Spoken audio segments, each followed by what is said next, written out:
Hey sewing friends, today I am really excited to talk about my little loungewear set that I just finished. I am so excited about these two pieces. Back in January, I bought this fabric and I had like a sweater and a pair of joggers on my list, and I thought it was going to be my first project. I was super excited about it. And then everything just kind of got away from me and then it was like too late. And when the weather finally started getting cooler again, I was like, okay, it's really time and I'm going to make up my little set. The patterns changed a little bit, but I am really happy with what I went for. So I thought I would chat through my Seamwork Amari sweater and my Closet Core Plateau joggers. So yeah, very excited to get cozy and share this with you today. So I thought I would first chat through the joggers that I made. Again, these are the Closet Core Plateau, and I loved making these, you guys. This is my second pair, and the difference between my first and second pair is so dramatic because I actually picked the right size. So on my first pair, I picked based on my waist measurement because my waist measurement put me in the larger size, and the pattern pieces are not your standard trouser pattern pieces, and they looked really intimidating to grade. So I basically just I picked the size based on my waist measurement, which was the bigger size, and I ended up with a pair that were too big for me. They looked just really, and I made them in a slightly drapier cotton jersey, or cotton sweatshirting, but it was really drapey. So it had like a lot of collapsing happening, like around the butt and the crotch because it was just too big in the hip. And around the time that I made that, I was actually working with the Sewcialists on a like pants fitting series that they were doing. And basically I learned from them that almost anytime that you're picking sizes for pants, if you're like in different size situations, to choose based on your hip and then make modifications to your waist is way easier than going the other way around.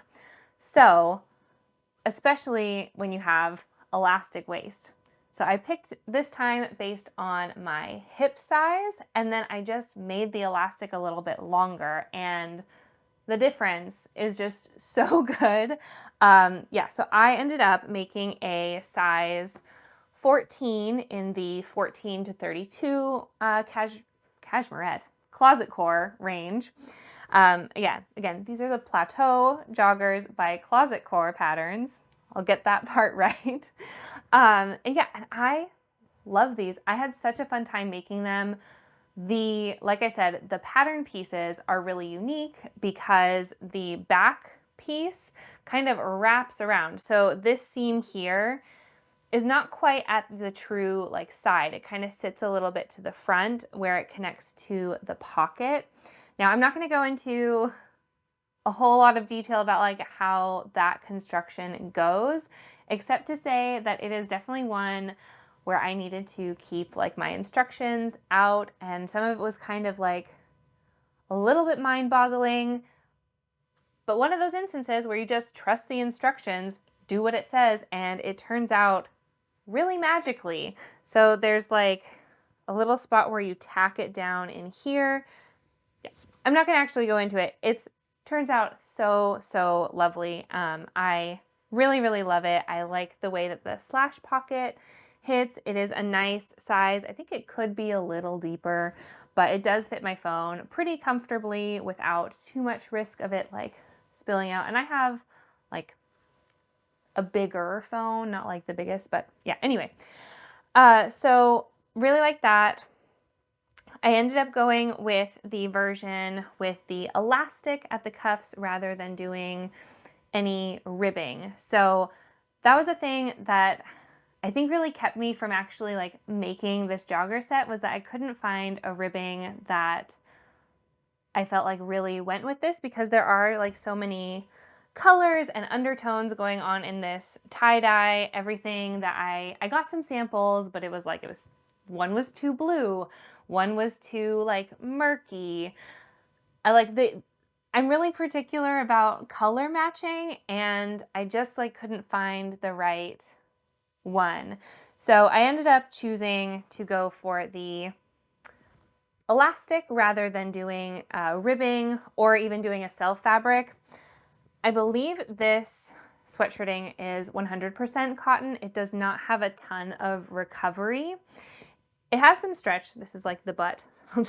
So it has some stretch, but yeah, again, not much recovery. And other than that, I didn't make any changes or alterations except to, rather than just like cut elastic to the length that it recommended for the size, I just kind of measured, I slipped it in, I tried them on, and then like I kind of cut it down from there so that I made sure it would really fit my waist really well. I also made sure to pre-stretch the elastic. That's something that I found is really important for waistband elastics, especially waistband elastics that you then top stitch down and make either to top stitch it down to hold it in place or to create the drawstring channel like I did here. Yeah, because it will stretch out and then it like becomes too big and doesn't quite get right back. So to do a first stretch, it's kind of like the opposite of pre-washing a fabric to get it all the way shrunk. You want to get like it all the way stretched. So I highly recommend that, and that was really good to have done for these. I made my own drawstring from the self fabric. It is a little bulky because it is like a full sweatshirting. It's not just like a French terry. So it is a little bulky, but I think it kind of adds to it a little bit. I think they're fun. And then for both the joggers and the sweater, I added a Kylie and the Machine label. This one was from last year's advent calendar or countdown calendar, and it just says, "I keep you warm." And it has a little smiley face with cute little cheeks, I guess, like little like blush points. I don't know. I think it's really adorable. So yeah, I absolutely love these joggers, and I definitely want to make more now. Yeah, I made my first pair a couple years ago, and I was not sold. But now that I have a pair that actually fits, I am a total convert, and I want a whole bunch more of these. Okay, so I thought I would take the sweater off because I know I'll want to like hold it up and talk through a couple of the changes that I made. But so this one, I ended up making the Seamwork Amari jacket. I'm not sure why it's called a jacket since it's just a half zip, but basically because of the whole like ribbing debacle, I knew I wasn't going to be able to get a normal like neckband in. So I started looking for sweater patterns where I wouldn't need a neckband. And I ended up, I think there are some patterns that I like better and I would still like to try, but because I'm a Seamwork member, I had a bunch of pattern credits. I've just downloaded this one for free and made it, and I think it's okay. Yeah, the pattern was fine. I think it just wasn't quite what I wanted, and I prioritized making something now rather than like waiting and debating all of that to do it later. Like I'd already waited so long. So that's on me for sure. But yeah, overall the silhouette is just not quite what I was. It's more oversized than what I was wanting. Particularly like I get really, really cold. So for like loungewear, I like things that are a bit closer fitting. When something is too baggy, like I get like cold inside my sweatshirt. So I wanted something, what I really wanted was like, yeah, something more fitted. But this is what I made, and I do like it, and I made some changes. First off, the size chart puts me at a size 16 for my bust in the curvy range, or they don't call it a curvy range, the 12 to 26, I think is what the Amari comes in. I sized down to a 12, and it's still like very, very oversized. I'm still pretty happy with what I made. Now, so I sized down 2 sizes. I also opted to stitch in elastic for the cuffs and the hem. Now the hem I just cut off 2 centimeters to bring it up a little bit. It's still very much like full length, even with what I took off and having added in, what is this? I think 4 centimeter thick elastic. So kind of to give you an idea of like how comfy, cozy, oversized this is. So if that's what you're looking for, this is a really good one for that. The other thing that I did was I didn't want, the pattern only has a facing for this front neck part, just the top.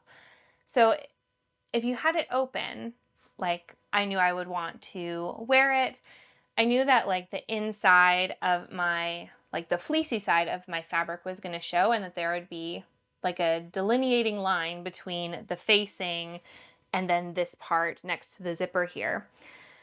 So I opted to basically line the whole yoke of it. So both on the front and in the back, I used self fabric to basically create like a full, well, a half lining for the yokes. And it was really fun to like figure that out. And I even did a burrito on the back, because anytime I can do the burrito method, like I'm gonna do it. I think it's so fun, and I think it's really satisfying to like shove everything in there, sew it up, and then flip it out, and you have everything really nice and clean. This is what the inside back looks like. It's all nice and tucked in there. It's got the same happy little label. I do kind of wish I put it down here, but I didn't want to move it and then have like visible stitching. So it's going to stay there. It is what it is. And then on the front side, I couldn't do a front yoke burrito because I stitched to both sides of the zipper. I will say I stitched a little too close, and getting my zipper up is a little bit tricky, but I'm still really glad that I did it this way, because now when I like wear it open, you just see like the nice fabric. And again, it was really fun to kind of like figure that out. I don't usually sew zippers.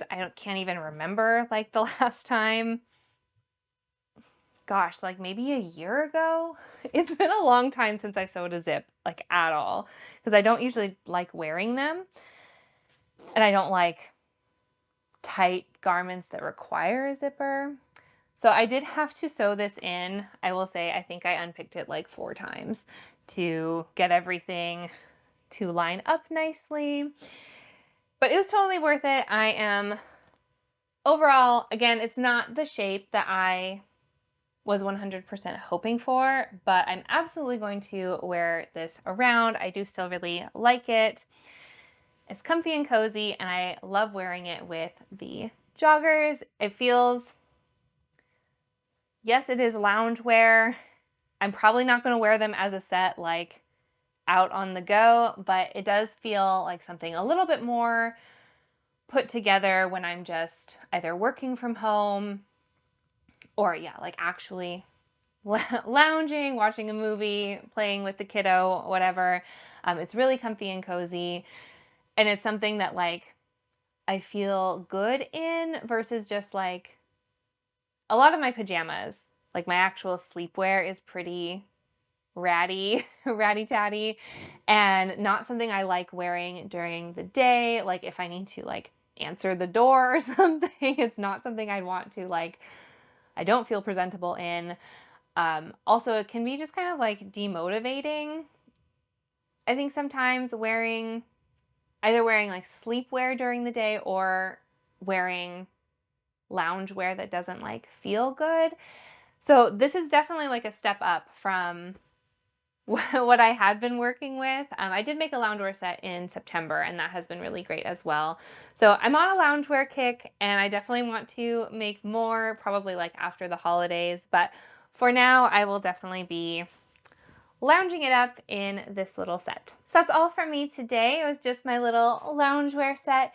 If you have made either of these patterns, let me know. Or if you have any questions about them, about any of the sizing or construction, or how I found, getting on with them, I would be happy to answer them. And if you have any other loungewear recommendations, let me know, because I am really, really loving sewing loungewear and basics right now. That has been, yeah, really great for me. I've not really been in a headspace to take on like a big, involved kind of really detailed project, but yeah, loungewear basics have been really great for me. So let me know. And yeah, I think that is everything from me this week. So until next time, happy making. Bye.